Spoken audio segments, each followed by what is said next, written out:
अस्सलाम वालेकुम। घुटने की दर्द से निजात के लिए, ऑस्टियोआर्थराइटिस के मसले से निजात के लिए आज हमारी एपिसोड नंबर 7 किस्त नंबर 7 है। लिहाजा आज की इस वीडियो में हम आपको बताएंगे कि हमारे ऐसे सीनियर्स जिनकी उम्र 50-60 साल से ज़्यादा की होती है, उनके घुटने में दर्द होती है, डॉक्टर के पास जाते हैं, डॉक्टर से कंसल्ट करते हैं, डॉक्टर उनको इनिशियली स्टेज पे ही ऑस्टियोआर्थराइटिस की स्टेज 1, 2 या मैक्सिमम 3 होती है। अब इनिशियली स्टेज पे ही डॉक्टर्स उनको मुकम्मल बेड रेस्ट तजवीज़ कर देते हैं। इवन यहाँ तक कह देते हैं कि उन्होंने बेड तक के नीचे जो है वो अपना पाँव नहीं उतारना, बेड से नीचे भी पाँव नहीं उतारना। इसके अलावा उन्होंने वॉशरूम में भी कमोड यूज़ करना है, WC बिल्कुल यूज़ नहीं करनी, स्टेयर्स बिल्कुल ऊपर नीचे नहीं चढ़नी। इसके अलावा और दीगर ऐसी एक्टिविटीज़ जिसमें उनके नी जॉइंट्स की मोबिलिटी होती है या उनकी मूवमेंट होती है, सारी की सारी एक्टिविटीज़ इनिशियली स्टेज पे ही बंद कर देते हैं। सितम ज़रीफ़ी देखिए कि इनिशियली स्टेज पे ही अच्छे भले आदमी को जो कि अभी 50-60 साल की एज में है, घुटने में ऑस्टियोआर्थराइटिस है और स्टिक लेके चलना उनको तजवीज़ कर दिया जाता है। उनको स्टैंड पकड़ के तजवीज़ जो है वो तजवीज़ दे दी जाती है कि स्टैंड पकड़ के आप चलें, किसी ना किसी सहारे के साथ चलें। गोया के अच्छी भली कंडीशन में ही एक अच्छे खासे मर्द को या ऐसी खातून को जो कि अभी अपने वज़न के ऊपर या अपने सहारे वो प्रॉपर चल सकती थी या चल सकते थे, उनको अच्छे भले इंसान को जो है माजूरी की तरफ उनको धकेल दिया और उनको मशवरा दे दिया कि किसी ना किसी सहारे की मदद से आप चलें। हालांकि हमेशा याद रखिए, मैं अपने पेशेंट को, मर्दों ख़वातीन को, ख्वा फिज़िकल हो ख्वा ऑनलाइन हो, अपनी वीडियो के थ्रू मैं हमेशा तजवीज़ देता हूँ कि खुदारा अगर आपके घुटने में दर्द हो, आपके किसी भी जिस्म के जोड़ में दर्द हो, तो याद रखिए आप घुटनों में या अपने जिस्म के दीगर जॉइंट्स की दर्द को लेके कभी भी आप अपने जॉइंट की मूवमेंट को ब्लॉक नहीं करेंगे, मूवमेंट को आप नहीं छोड़ेंगे। हमेशा मैं ये अपने पेशेंट को जो है हाथ जोड़ के तजवीज़ देता हूँ कि आपने कभी अपनी घुटने की एक्टिविटी को बंद नहीं करना, कम करें, इतनी एक्टिविटी करें कि आपको घुटने में दर्द महसूस ना हो। लेकिन ये कहीं भी किसी भी कानून में या किसी भी ऐसी मेडिकल की बुक में नहीं लिखा हुआ कि फौरी तौर पे आप छड़ी पकड़ लें। घर में थे तो आप अच्छे खासे थे, जैसे ही आप डॉक्टर के पास गए, डॉक्टर से होके वापस आए तो आपने हाथ में छड़ी पकड़ ली, आपने हाथ में स्टैंड पकड़ लिया।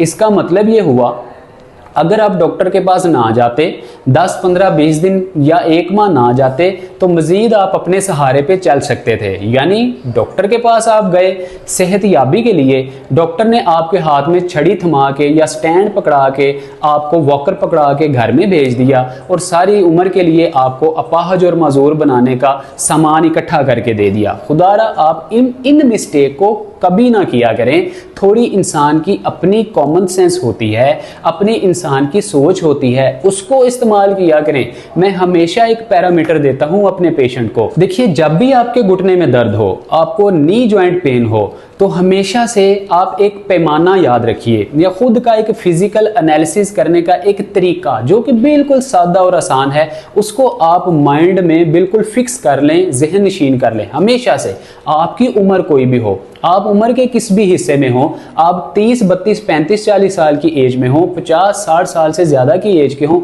इवन आप 100+ भी क्यों नहीं है, हमेशा याद रखिए अगर आपके घुटने में किसी इंजरी के बायस, किसी इंसिडेंस के बायस, किसी और क्रोनिक डिजीज़ के बायस आपको इन्फ्लेमेशन हुई, आपके घुटने के अंदर दर्द भरना शुरू हो गई, आपको दर्द होना शुरू हो गई, अब आपने क्या करना है, गौर से सुनिए। अगर आपके घुटने में दर्द हुआ, अब दर्द इतनी ज़्यादा है कि आपसे बर्दाश्त नहीं हो रही, बिल्कुल नाकाबिले बर्दाश्त है, फिर तो हम हमेशा अपने पेशेंट को एडवाइस करते हैं कि इनिशियली स्टेज पे थोड़ी सी दर्द को कम करने के लिए आप फौरी डॉक्टर से कंसल्ट कीजिए, किसी अच्छे ऑर्थोपेडिक के पास जाइए, कुछ ऐसी एंटीबायोटिक अद्वियात मेडिसिन यूज़ करके आप अपनी दर्द को फौरी तौर पे थोड़ा सा कम कीजिए, उसको रिलीफ दीजिए। लेकिन जैसे ही आपकी पेन कम हो जाए या आपकी इन्फ्लेमेशन थोड़ी कंट्रोल हो जाए, कम हो जाए, उसको आप बिल्कुल हरफे आखिर कभी भी मत समझिए प्लीज़। प्लीज़ ये जो मेडिसिन हैं ये कभी भी आपको मुकम्मल आराम नहीं दे पाएंगी, नहीं दे सकेंगी। और बल्कि अगर यूँ कहा जाए कि कोई भी ऐसी एंटीबायोटिक स्टेरॉइड, ख्वाह वो एडिक्शन के तौर पे हो, कोई ऐसा इंजेक्शन हो या कोई ऐसी टैबलेट हो जो आपके नी जॉइंट की दर्द से, पेन से आपको मुकम्मल रिलीफ दे सके, ऐसी कोई भी मेडिसिन अभी तक के लिए तो इजाद नहीं हुई 2025 तक।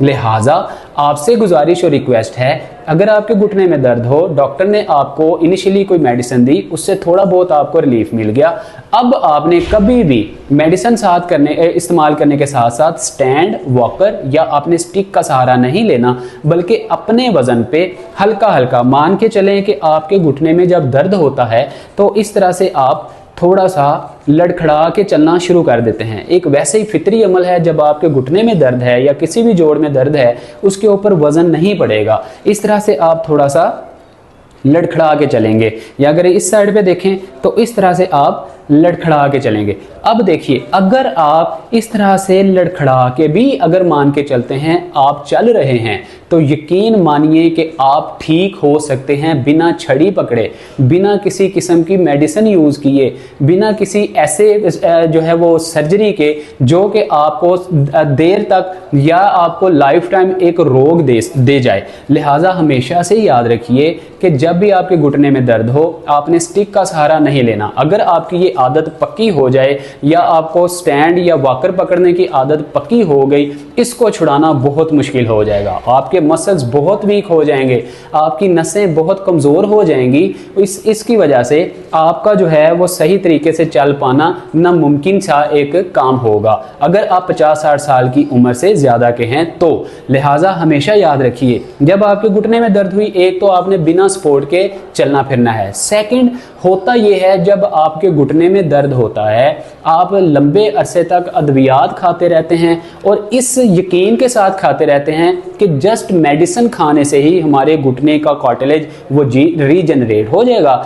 सिर्फ और सिर्फ कोई एडिक्शन करवाने से, एडिक्शन मतलब इंजेक्ट करवाने से, जो कि डॉक्टर स्वाब समझ के आजकल आपको जो है रिकमेंड कर रहे होते हैं। यकीन जानिए, आज के इस पुरफितन दौर में मैं बहुत ज़्यादा क्रिटिसाइज़ करता हूं, क्योंकि ये एक रॉन्ग प्रैक्टिस है। देखिए, आप लोगों की सेहत, आप लोगों की हेल्थ हमारे लिए वेल्थ है, हमारी सबसे बड़ी दौलत आप लोगों की, आप साथियों की सेहत है। और जिस बेदर्दी के साथ और जिस जुल्म और सितम के साथ हमारे पेशेंट्स को, हमारी यूथ को, हमारी जनरेशन को, हमारे मर्दों ख़वातीन जो सीनियर्स हैं बेचारे, उनको जो है मिसगाइड किया जा रहा है, हम हमेशा इसके खिलाफ आवाज़ उठाते रहे हैं और मज़ीद आगे भी उठाते रहेंगे। हम अपने सोशल मीडिया प्लेटफॉर्म्स के थ्रू हमेशा उनको चैलेंज देते आए हैं। अगर आप देखिए, अगर कोई ऐसे लोग हमारी बात सुन रहे हैं कि जो हमें चैलेंज कर सकते हैं कि आप हमें बताइए, अगर एडिक्शन ना करेंगे, अगर हम इंजेक्शन नहीं लगाएंगे, अद्वियात नहीं यूज़ करेंगे, तो किस तरह हम अपने घुटने की दर्द से निजात हासिल कर सकेंगे। आइए हम आपको बताएंगे कि आप विदाउट एनी सर्जरी या विदाउट एनी यूजेस मेडिसिन, आप जस्ट आप एक्सरसाइज के करने से ही अपने घुटने की दर्द से निजात कैसे हासिल कर सकते हैं। बहुत सारी ऐसी एक्सटेंशन, मोबिलिटी और फ्लेक्शन एक्सरसाइजेज मौजूद हैं और बिल्कुल यकीन जानिए मौजूद हैं, जिनको आप करके अपने घुटने की दर्द से, बो लेग के मसले से, जी हाँ, जो बो लेग का मसला है, अगर उसकी थोड़ी सी आपको डिटेल बताऊं कि जो ऐसे सीनियर्स हमारे मर्दो ख़वातीन जो कि घुटने में दर्द होने की वजह से अद्वियात पे लग गए, एडिक्शन पे लग गए और देर तक, अरसा दराज तक अद्वियात इस्तेमाल करते रहे, एंटीबायोटिक इस्तेमाल करते रहे, जिसका साइड इफेक्ट ये हुआ कि उनके दीगर ऑर्गन्स, बॉडी के जितने ऑर्गन्स हैं वो भी डैमेज होना शुरू हो गए, लीवर काम करना छोड़ गया, इसके अलावा आपका स्टोमक जो है बुरी तरह मुतासिर हो गया, आपके जितने अब्डोमिनल प्रॉब्लम हैं वो क्रिएट होना शुरू हो गए, आपका निज़ाम इंहिज़ाम जो है, मेटाबॉलिज्म है, वो भी डिस्टर्ब होना शुरू हो गया। अब देखिए इसके नतीजे में होगा क्या, होगा ये कि आपके पट्टे कमज़ोर होंगे। जाहिर है जब खुराक खाई हुई लगेगी नहीं, पट्टे कमज़ोर होंगे, जिस्म में कमज़ोरी आएगी, नसें सिकुड़ना शुरू हो जाएंगी, ब्लड सर्कुलेशन मुतासिर होगी। फिर क्या होगा, फिर डेफिनेटली जो आपके डॉक्टर ने इनिशियली स्टेज पे आपको कहा था कि मुकम्मल बेड रेस्ट करें, यकीन जानिए उसके बाद रेस्ट के अलावा आपके पास कोई ऑप्शन मौजूद नहीं रहेगी। ये एक रियलिटी है और हकीकत है। हमेशा से जितने हमारे सीनियर्स देर तक, अरसा दराज तक मेडिसिन यूज़ करते रहते हैं इस यकीन के साथ कि हमारे घुटने की दर्द ठीक हो जाएगी, कुछ अरसे के बाद उनकी टांग के ऊपर, मान के चलते हैं राइट नी जॉइंट के ऊपर हमें दर्द हुआ। अब पेन बर्दाश्त कर करके मान के चलते हैं छड़ी भी आप यूज कर लें या आप स्टैंड भी यूज कर लें। अब छड़ी या स्टैंड यूज करने का फायदा क्या होगा? या तो आप बिल्कुल सीधा चलना स्टार्ट हो जाएं, बात तो फिर बनती है। होता यह है अगर आप छड़ी भी यूज कर लेंगे, अगर आप स्टैंड या वॉकर से भी चल लेंगे, चलना फिर भी आपने टेढ़ेपन के साथ ही है। आपके घुटने में दर्द हुआ, फिर भी आप थोड़ा सा झटका देकर ही चलेंगे। ऐसा मुमकिन नहीं है कि छड़ी पकड़ के आप बिल्कुल सीधा नॉर्मल इंसान की तरह चलना शुरू हो जाएं, फिर भी आप थोड़ा सा झटका देंगे। तो मेरे भाई, मेरी बहनों, ऐसे मेरे बुजुर्ग जो सीनियर जो हमारे हैं 50-60 साल की एज के से ज़्यादा के हैं, या कोई ऐसे जो यंगस्टर जिनको किसी इंजरी की वजह से भी इस तरह का मसला है, तो मेरी अगर बात आप सुन रहे हैं तो इसके लॉजिक को समझिए, इसकी टेक्निकलिटी को समझिए, इसकी जो आप साइंटिफिकली इसको प्रूवन जो चीज़ें हैं इनको समझने की कोशिश कीजिए और इस जो दलदल है इससे बाहर निकलिए। अब देखें, अगर आप स्टिक पकड़ेंगे तब भी इस तरह से चलेंगे, अगर स्टैंड पकड़ेंगे तब भी, तो इससे बेहतर ये है कि आप बिना किसी सहारे के थोड़ा थोड़ा वजन डाल के आप खुद से चलें, ताकि आपके बॉडी का जो पोस्चरल इम्बैलेंसिंग का मसला है वो ना बनना शुरू हो जाए, आपके जिस्म का बैलेंस बिल्कुल बराबर रहे। ये आपको इसका फायदा होगा बिना स्टैंड के या बिना छड़ी के। अब दूसरा काम क्या होता है कि ज्यादा देर तक, लंबे अरसे तक, साल 2 साल 6 माह तक मिनिमम, अगर आप बिना किसी आप अगर इसी तरह चलते रहते हैं, वजन डालते रहते हैं, एक्सरसाइजेज नहीं करते, कुछ ऐसी मोबिलिटी एक्सटेंशन फ्लेक्शन एक्सरसाइजेज नहीं देते, तो होता क्या है कि इस तरह टेढ़ापन कर करके, टेढ़ेपन के साथ चल चल के आपकी लेग में बो लेग का मसला होना शुरू हो जाता है। आपके नी जॉइंट के बिल्कुल नीचे जो आपकी ये शिन बोन है, इसमें इस तरह से, मतलब ये आपकी बोन है और इस तरह से बाहर की जानिब वी शेप में खम आना शुरू हो जाता है। अब उससे क्या होता है, उसके बहुत सारे नुकसानात हैं। नंबर 1 तो ये बहुत लंबे अरसे तक फिर आपको ट्रीटमेंट करना पड़ती है। दूसरी बात, आपके घुटने की दर्द बिल्कुल भी ठीक नहीं हो सकती जब तक आप अपने बो लेग के मसले को सही नहीं करेंगे। मतलब एक मसले को हल करते करते आपने लंबे अरसे तक अपनी ट्रीटमेंट सही ना करवाने की वजह से, बहुत लंबा डिले करने की वजह से आपने खुद को दूसरी दलदल में धकेल दिया। पहला काम उधर का उधर ही था, अब दूसरा बो लेग का मसला स्टार्ट हो गया। तीसरा काम क्या होता है, तीसरा नुकसान बड़ा ये होता है कि इस तरह के मर्दों ख़वातीन जिनको घुटने में दर्द की वजह से बो लेग का मसला हो गया, अब उनका मुकम्मल बॉडी पोस्चर जो है वो टेढ़ा हो जाता है। हम आपको बताएंगे कि आपने घुटने की दर्द के साथ चलना फिरना कैसे है, चलना फिरना चाहिए भी या नहीं। अभी वीडियो के लास्ट में हम आपको बताएंगे, वीडियो को लास्ट तक देखें, एंड तक देखिए। ये जितने लोग जो कि सर्वाइवल हैं नी जॉइंट पेन के, उनके लिए बहुत ही अहम जो है ये मालूमात हैं। लिहाजा हम हमेशा अपने पेशेंट की सहूलत के लिए इतनी मालूमात आपके साथ जो है, मालूमात का खजाना, बल्कि अपने सीने का राज, जो कि हमारा 25, 20, 22, 25 साल का पीछे एक्सपीरियंस चला आ रहा है और सैकड़ों पेशेंट्स के ऊपर हमने इन चीज़ों को इम्प्लीमेंट करके देखा है, उसका निचोड़ हम आपके साथ ये शेयर कर रहे होते हैं और पूरे वसूख और अपनी बिल्कुल दिल जमी के साथ आपके साथ शेयर कर रहे होते हैं। अब नाजरीन मान के चलते हैं, अब आपके घुटने में दर्द हुआ, घुटने में दर्द के साथ लंबे अरसे तक आपने सरवाइव किया, अद्वियात पे जो है जस्ट आपने डिपेंड किया, अद्वियात इस्तेमाल करते रहे, उसके नतीजे में अब बो लेग का मसला हो गया। अब क्या होता है, अब लोगों का इस तरह मान के चलते हैं, बिल्कुल स्ट्रेट हमें खड़े होना चाहिए पेल्विक जॉइंट की सीधी स्ट्रेट पोजीशन में।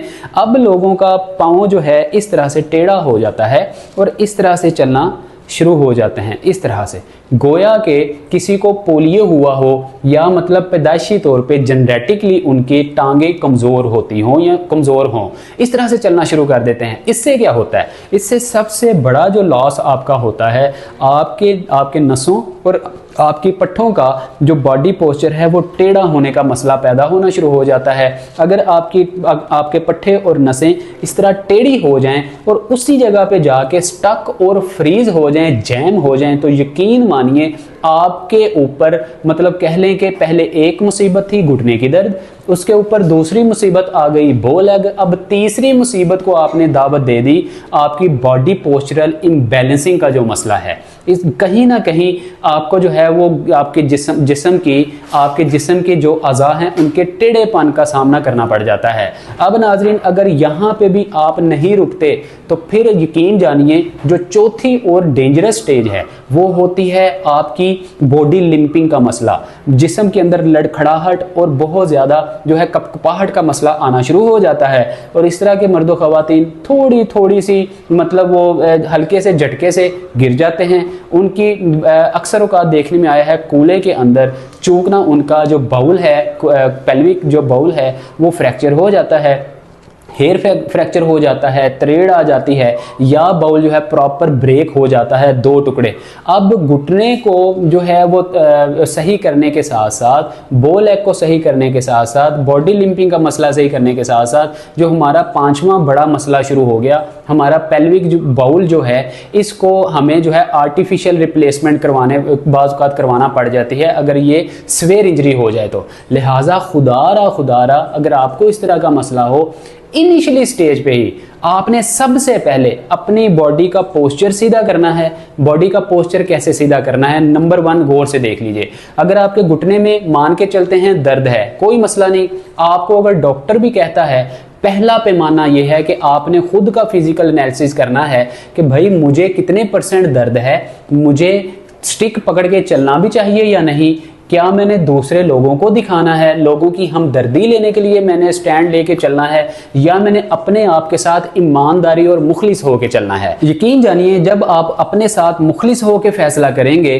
तो यकीनी तौर पे आपका दिल ये गवाही देगा, आपका दिमाग गवाही देगा कि आपको बिना स्टैंड के, बिना स्टिक के ही चलना चाहिए और खड़े होना चाहिए। गो के वजन थोड़ा कम डाल लिया जाए, ठीक है जी। अब मान के चलते हैं आपके घुटनों में दर्द हुआ, अब आप इस तरह बिल्कुल स्ट्रेट पोजीशन में पहले खड़े होंगे, फिर पेल्विक जॉइंट की स्ट्रेट पोजीशन में चेक करेंगे कि आपके नी जॉइंट्स और आपके जो पांव हैं, आपके जो टो पॉइंट है, आपकी उंगलियां हैं वो बिल्कुल सीधी हैं। इस तरह से आप बिल्कुल स्ट्रेट खड़े होंगे। अब देखिए, अब घुटने में आपके दर्द है, अब आपने चलना कैसे है। आपने इस तरह से टांगे बिल्कुल स्ट्रेट के रखनी है। अब आहिस्ता से प्रॉपर इस तरह आपने नी जॉइंट को थोड़ा सा फोल्ड करना है, पाँव को आराम से आगे रखना है, फिर दूसरे पाँव को बिल्कुल पेल्विक जॉइंट की स्ट्रेट पोजीशन में, ये देखिए स्ट्रेट पोजीशन में इस तरह से आपने उठाना है, हल्का सा रखना है। इस तरीके के साथ आप जो है चलेंगे, हल्की हल्की वॉक करेंगे, इस तरह चलें, हल्का सा पाँव रखें, दूसरा उठाएं, हल्का सा पाँव। नाजरीन, आप इनिशियली स्टेज पे अगर स्लो मोशन में भी चलेंगे तो आपको कोई बंदा भी ये नहीं कहेगा कि आप कैसे चल रहे हैं। भाई आपके घुटने में दर्द है, आप अपनी ट्रीटमेंट कर रहे हैं, इनिशियली स्टेज पे आपको ऐसा ही चलना चाहिए। ज़रूरी नहीं कि आपने तेज़ तेज़ चलना है, ये ज़रूरी नहीं है और मुनासिब भी नहीं है। आप इस तरह से पाँव उठाएं, फिर दूसरा पाँव आराम से उठाएं। पहली तो आपने ये अपने साथ जो है वो नेकी करनी है कि बॉडी पोस्चर जो है बिल्कुल स्ट्रेट और बैलेंस रख के आपने मूवमेंट करनी है और चलना है। अब दूसरा काम जो आपने करना है वो ये करना है, अब मान के चलते हैं कि जो लोग बॉडी पोस्चर इम्बैलेंसिंग का शिकार होते हैं वो कैसे चलते हैं, उनकी या तो दोनों पाँव इस तरह से बाहर निकले हुए होते हैं, इस तरह से बाहर की जानिब होते हैं, या अंदर की जानिब इस तरह से फोल्ड हुए होते हैं। इन दोनों सूरतों में ही आपके नी जॉइंट के लिगामेंट्स कमज़ोर होते हैं, आपके पट्टे कमज़ोर और टेढ़े हो जाते हैं। इसके साथ साथ आपको बो लेग का मसला होना शुरू हो जाता है। अगर आप बाहर को इस तरह से टांगे करेंगे, टांगे करके चलने के आदी होंगे, तो आपको अंदर वाली साइड पे, मीडियल साइड पे बो लेग का मसला होगा, यानी टांगे अंदर की जानिब इस तरह से खम खा चुकी होंगी। और अगर आप थोड़ा सा अंदर को करके पाँव चलने के आदी होंगे तो इधर से आपकी मतलब नी जॉइंट से 4 उंगलियां नीचे आपकी जो ये शिन बोन है ये बाहर की जानिब इस तरह से खम खा जाएगी। तो इन दोनों सूरतों में आपने कभी भी ना टांगे बाहर करके चलना है, ना ही अपनी टांगे और अपने पाँव अंदर करके चलना है। प्रॉपर आप बैलेंस करके चलिए। अब नाजरीन, हमेशा याद रखिए कि जितने भी बो लेग के पेशेंट्स हैं नी जॉइंट के पेशेंट हैं, कभी भी आपने इनिशियली स्टेज पे अगर आपको थोड़ी बहुत टीस पड़ रही है, दर्द है, एक तो आपने बेड रेस्ट मुकम्मल नहीं करना, कभी भी आपने बेड रेस्ट नहीं करना। डेली की एक्टिविटी, रोज़मर्रा का कामकाज उसी तरह आप जारी व सारी रखें। यकीन जानिए अल्लाह रब्बुल इज़्ज़त का बताया हुआ जो तरीका है या जो आपके जॉइंट्स हैं, बनाए हुए जॉइंट्स हैं, उनको जब तक हम मूवमेंट नहीं देंगे, उनको हम हरकत में नहीं रखेंगे, हो ही नहीं सकता कि आपके घुटने जो हैं वो दोबारा सेहतमंद हों, ताकतवर हों, उनका कार्टिलेज रीजनरेट हो, जब तक हम इसको मूवमेंट नहीं देंगे। लिहाजा नंबर 1 तो आपने मूवमेंट ज़रूर देनी है, लेकिन थोड़ी कम दें, दिन में 3 से 4 बार दें, बिल्कुल प्रॉपर बेड रेस्ट में ना आएँ। और दूसरी बात, अगर आप ऑस्टियोआर्थराइटिस के पेशेंट हैं, फिर आपने कभी भी जो है वो इनिशियली स्टेज पे कमोड यूज़ नहीं करना। वॉशरूम में जाएं, लेकिन WC अगर आपको थोड़ा मुश्किल से मान के चलते हैं, अगर मैं आपको बैठ कर भी दिखाऊं तो इस तरीके के साथ आप जब आएंगे तो अक्सर वॉशरूम के अंदर एक सपोर्ट लगी हुई होती है, उस सपोर्ट को आप इस तरह से पकड़ें और देन आप इस तरह से बैठने की कोशिश करेंगे। तो आपने WC हमेशा यूज़ करना है, आपने कमोड यूज़ नहीं करना। थर्ड बात, हमेशा याद रखिए रोज़ाना की बुनियाद पे थोड़ी बहुत जो स्टेयर्स हैं, जो सीढ़ियां हैं, आप डेली बेसिस पे 5 सीढ़ियों से चढ़ना स्टार्ट करें। अगर आपको घुटनों में दर्द भी है तो आहिस्ता से आप स्टेयर की सपोर्ट लेके तो इस तरह से पहले एक सीढ़ी आराम से चढ़िए। आप वो जंगले की या जो साथ सपोर्ट होती है उसको पकड़ के फिर आहिस्ता से वज़न डाल के फिर आप दूसरी टांग उठा के इस तरह से चढ़िए। लेकिन रोज़ाना 5 स्टेयर्स ऊपर चढ़ें, 5 स्टेयर्स नीचे उतरें। डेली आपने 3 बार ये प्रैक्टिस करनी है, सुबह करनी है और शाम को करनी है। आप यकीन जानिए कुछ ही अरसे के बाद आपके लिगामेंट्स जो कि आपके मीडियल और आउटर लेटरल साइड पे और अंदर आपकी पटेला चपनी के बिल्कुल नीचे ACL लिगामेंट जो कि 3.5-4 इंच लंबा होता है और पेंसिल नुमा मोटाई उसकी होती है, या जितनी आपकी फिंगर की मोटाई है इतना मोटा होता है।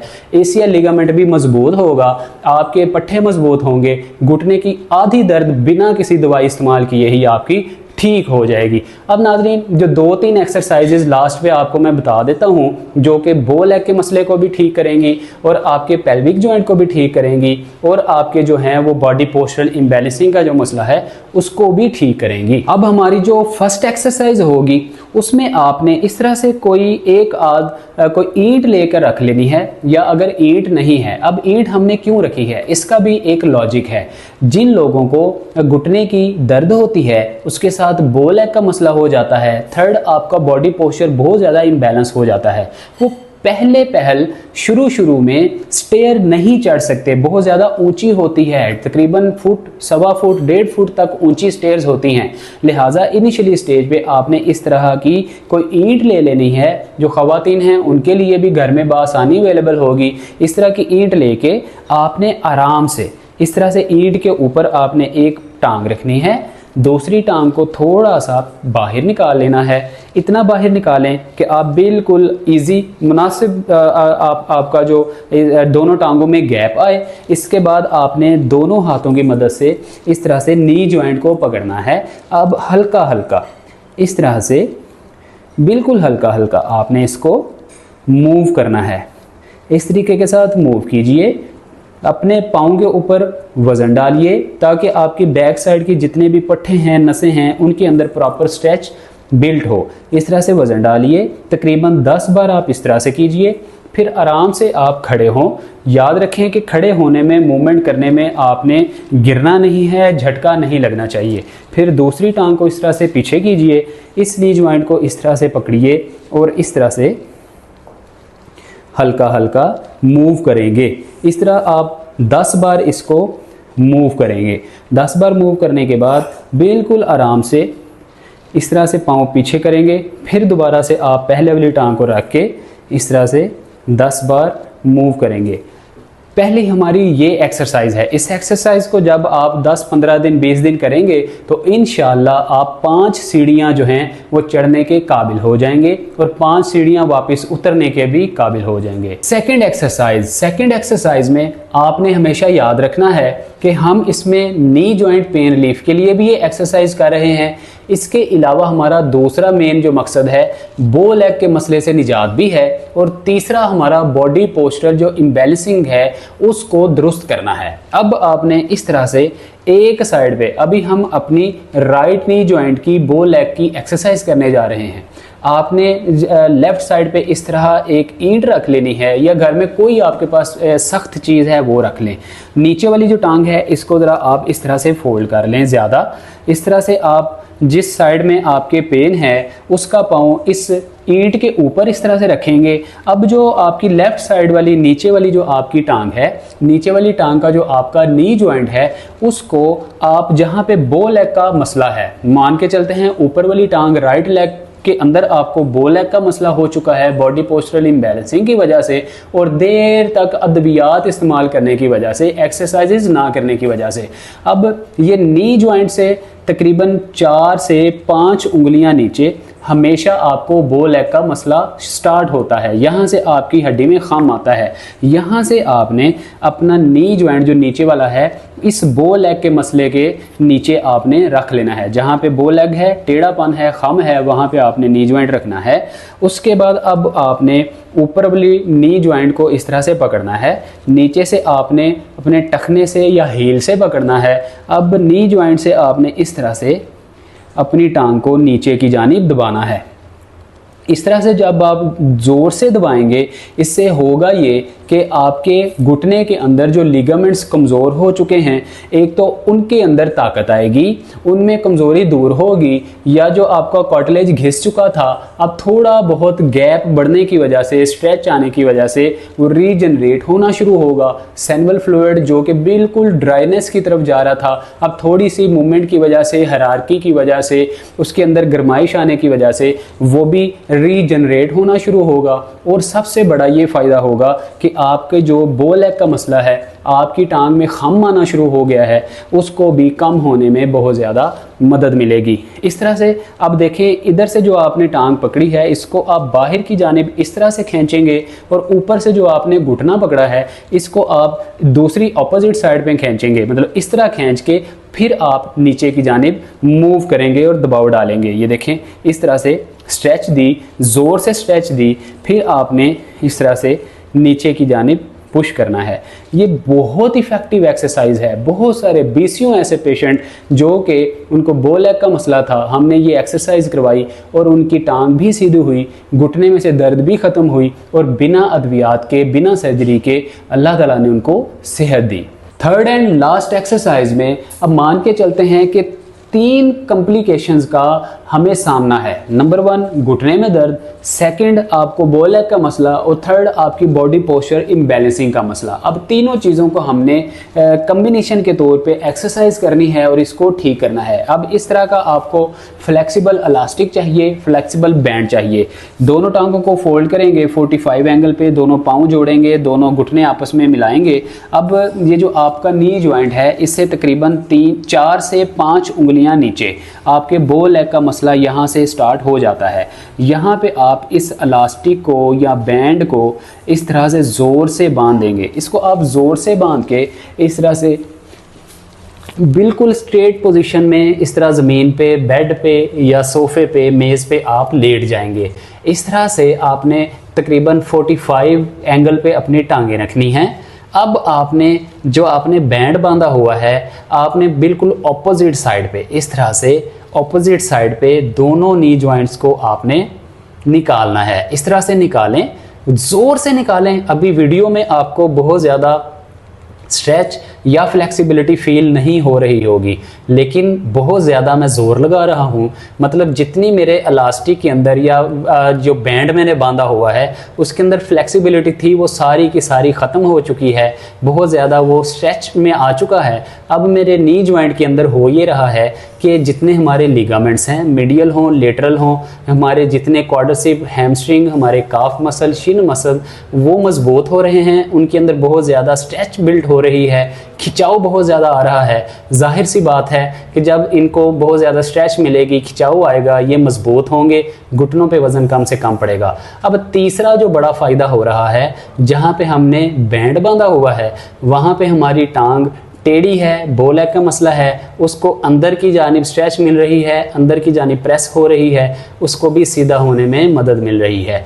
15-20 सेकंड होल्ड दें, आहिस्ता आहिस्ता आप वापस लेके आएँ, फिर आप 2-4 सेकंड का होल्ड देने के बाद दोबारा से टांगों को ओपन करेंगे।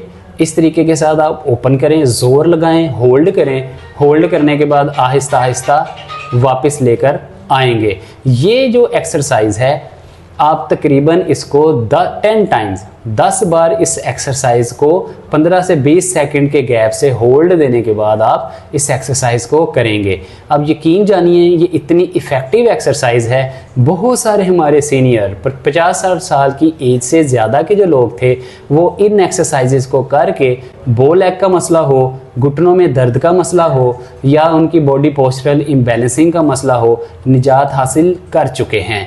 लिहाजा आप भी इन एक्सरसाइजेस को daily 2 times morning and evening practice कीजिए और अपने इन सारे मसाइल से निजात हासिल कीजिए। नाजरीन, हमने हत्तल इम्कान कोशिश की कि आपको हम प्रॉपर तरीके से गाइड कर सकें कि अगर आपके घुटने में दर्द है तो आपको इनिशियली खुद से फिज़िकल एनालिसिस करके किस तरह आपको ट्रीट करना चाहिए अपने साथ, और उसके बाद हमने आपको ये गाइड करने की कोशिश की कि कौन सी 3 ऐसी एक्सरसाइजेज हैं अगर आपके घुटने में दर्द हो और अरसा दराज तक मेडिसिन खाने का साइड इफ़ेक्ट ये हो कि आपको बो लेग का सामना करना पड़ जाए और आपकी बॉडी पोस्चरल इम्बैलेंसिंग का मसला आपको करना पड़ जाए, उसको हम 3 ऐसी डिफरेंट एक्सरसाइजेज करके किस तरह से उसको ठीक कर सकते हैं। ये सारी चीज़ें हमने आज आपको बताई। और तीसरी बात ये आपको बताई कि अगर आपको घुटने में दर्द हो, जितनी भी दर्द हो, आपने चलना फिरना बिल्कुल भी नहीं छोड़ना। स्टेयर्स वगैरह डेली बेसिस पे चढ़िए। स्टेयर्स चढ़ना, सीढ़ियाँ उतरना चढ़ना बहुत अच्छी एक्सरसाइज है, उसको भी रोज़ाना आप ज़रूर कीजिए। इसके साथ साथ अपने पट्ठों की मजबूती के लिए, जोड़ों की मजबूती के लिए, कार्टिलेज को रीजनरेट करने के लिए बहुत सारे ऐसे घरेलू नुस्खा जात, ऐसी हर्बल रेमेडीज़ अगर आप जानना चाहते हैं तो ऑलरेडी हमारा YouTube पर जॉइंट्स हेल्थ YouTube चैनल के नाम से चैनल मौजूद है।